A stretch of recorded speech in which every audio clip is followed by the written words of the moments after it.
Terkait dengan amalan yang bagus kita laksanakan di bulan Rajab, secara umum seluruh amal ibadah bagus ditingkatkan di 4 bulan yang mulia tadi, bulan Dzulqa'dah, Dzulhijjah, dan bulan Muharram serta bulan Rajab. Secara umum amal ibadah dilipat gandakan oleh Allah Subhanahu wa taala di bulan haram, di bulan mulia ini, dan begitu pula dosa-dosa pun dilipat gandakan menurut para ulama. Namun demikian ada amalan-amalan yang khusus menurut para ulama di bulan Rajab ini. Di antaranya kita memperbanyak membaca istighfar. Istighfar itu artinya permohonan ampun kepada Allah Subhanahu wa taala. Kalimat istighfar itu berbagai macam lafaznya. Di antaranya astaghfirullah, lebih panjang lagi astaghfirullahalazim, lebih panjang lagi astaghfirullahalazim alladzi la ilaha illa huwal hayyul qayyum wa atubu ilaih. Artinya aku memohon ampun kepada Allah atas segala dosa-dosa yang telah atau pernah kulakukan.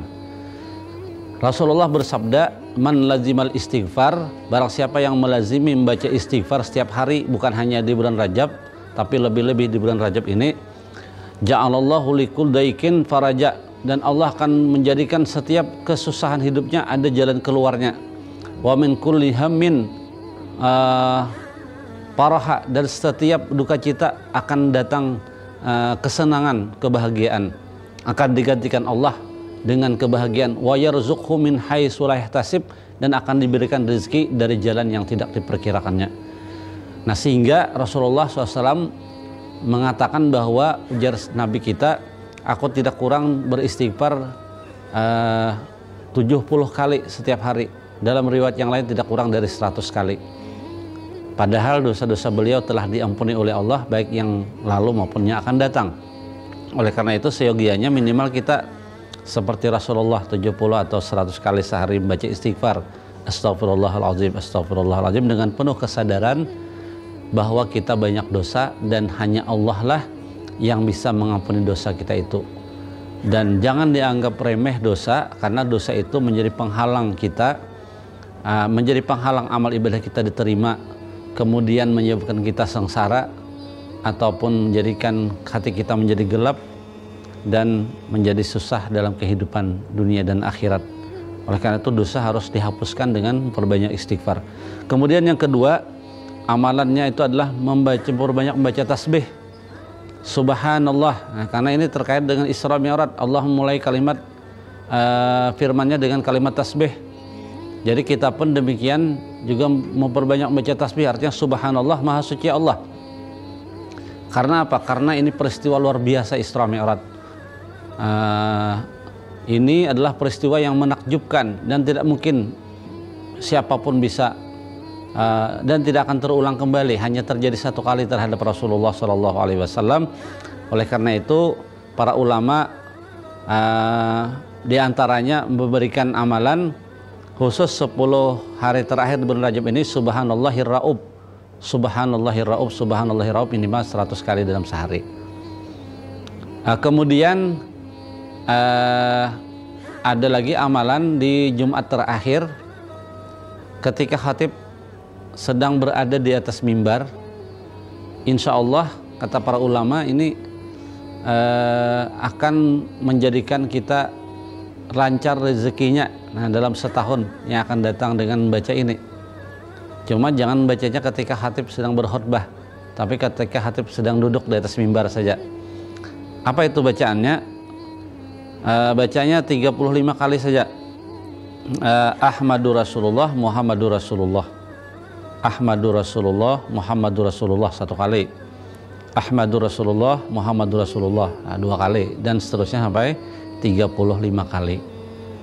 Nah, ini persis yang akan datang ini adalah hari Jumat yang terakhir di bulan Rajab tahun ini. Ya, jadi oleh karena itu kita ingatkan kembali, kita perlu diingat itu amalan khusus hari Jumat terakhir ya, ketika khatib sedang duduk di atas mimbar. Kemudian banyak lagi amalan yang lain, bersedekah, kemudian perbanyak sholat, perbanyak puasa sunat ya di bulan Rajab ini. Wallahu alam. Demikian untuk amalan-amalan di bulan Rajab. Hikmah yang dapat kita ambil dari perjalanan Isra Mi'raj ini sangatlah banyak tentunya. Namun demikian, yang pertama memperkokoh nilai-nilai keimanan. Di mana tadi sebagaimana kami jelaskan bahwa Isra Mi'raj ini peristiwa yang ghairu ma'qul, artinya tidak mungkin bisa ditangkap secara logika. Namun bisa diyakini dan dipercayai dengan sepenuh hati 100% bahkan 1000% dengan keimanan kepada Allah Subhanahu wa taala. Dengan peristiwa Isra Mi'raj di zaman dahulu ketika Rasulullah Isra Mi'raj itu banyak orang yang kafir semakin bertambah kafir. Ada orang yang imannya tipis menjadi kembali kepada kafir. Ada orang yang kuat imannya seperti Sayyidina Abu Bakar Siddiq bertambah kuat keimanannya. Walhasil Isra Mi'raj adalah merupakan ujian keimanan bagi kaum muslimin baik yang dahulu maupun sampai hari ini. Nah, semoga dengan Isra Mi'raj ini iman kita kepada Allah semakin mantap, semakin yakin kita bahwa Allah innallaha ala kulli syai'in qadir. Sesungguhnya Allah Maha Kuasa atas segala sesuatu. Kemudian yang kedua memantapkan nilai-nilai ibadah. Salat ibadah yang paling utama tadi. Kemudian salat ibadah yang paling lengkap. Ada puasanya, tidak boleh kita makan minum ketika salat. Ada syahadatnya, ada zakatnya, dengan baca tasbih itu zakat. Kemudian ada hajinya, dengan kita menghadap ke arah jihad Baitullah, mengarah kiblat. Salat kita itu berarti kita seakan-akan sedang berhaji. Nah, lengkap. Kemudian ibadah salat itu di dalam kitab Sabilal Muhtadin disebutkan bahwa salat yang 5 waktu itu adalah merupakan salat nabi-nabi terdahulu dengan umatnya. Salat subuh salatnya Nabi Daud, salat zuhur salatnya salat subuh salatnya Nabi Adam, salat zuhur salat Nabi Daud, salat asar salat Nabi Yunus, salat maghrib salatnya Nabi Isa, dan salat isya adalah salatnya Nabi Musa alaihi wassalatu wassalam. Jadi gabungan daripada salat mereka yang terdahulu itu adalah menjadi salat kita yang 5 waktu.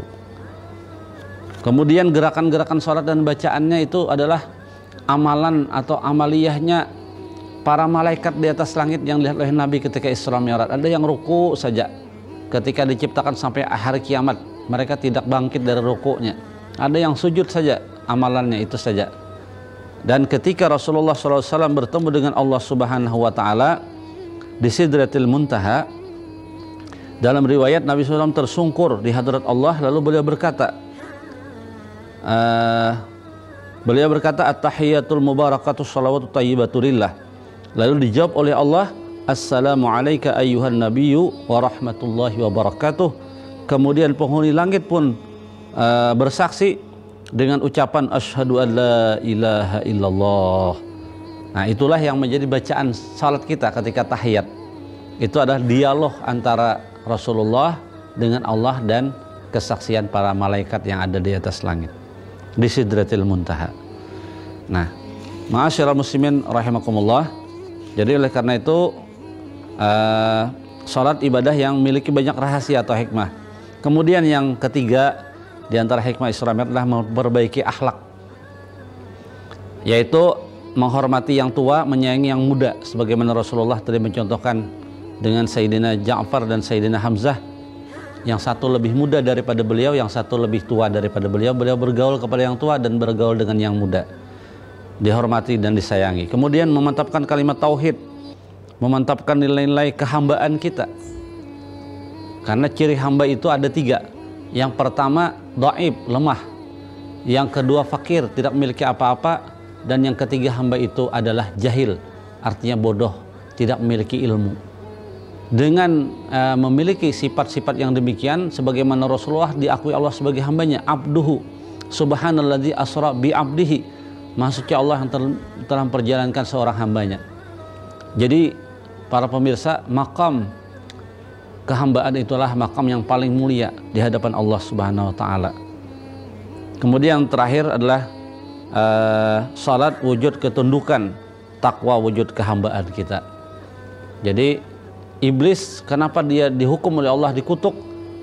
Hanya tidak mau sujud.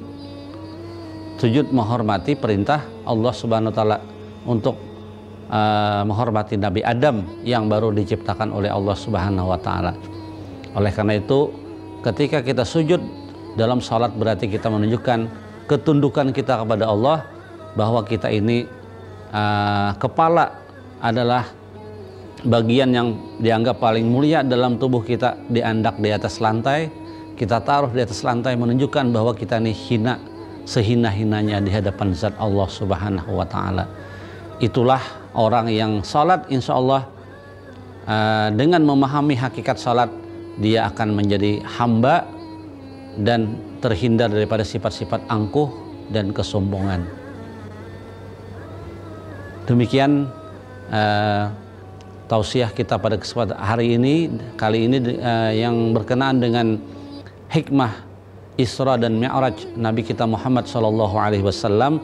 Semoga kita semua tercerahkan dan dapat memahami dan memaknai hakikat dan hikmah Isra Mi'raj ini, sehingga memantapkan iman kita, kemudian memantapkan salat kita, dan menjadikan akhlak kita lebih baik lagi dengan memperingati Isra dan Mi'raj Nabi kita Muhammad SAW. Amin ya rabbal alamin. Demikian, salah khilaf mohon maaf. Hadanallahu wa iyyakum ajma'in. Wallahul muwaffiq ila aqwamit thoriq. Wassalamualaikum warahmatullahi wabarakatuh.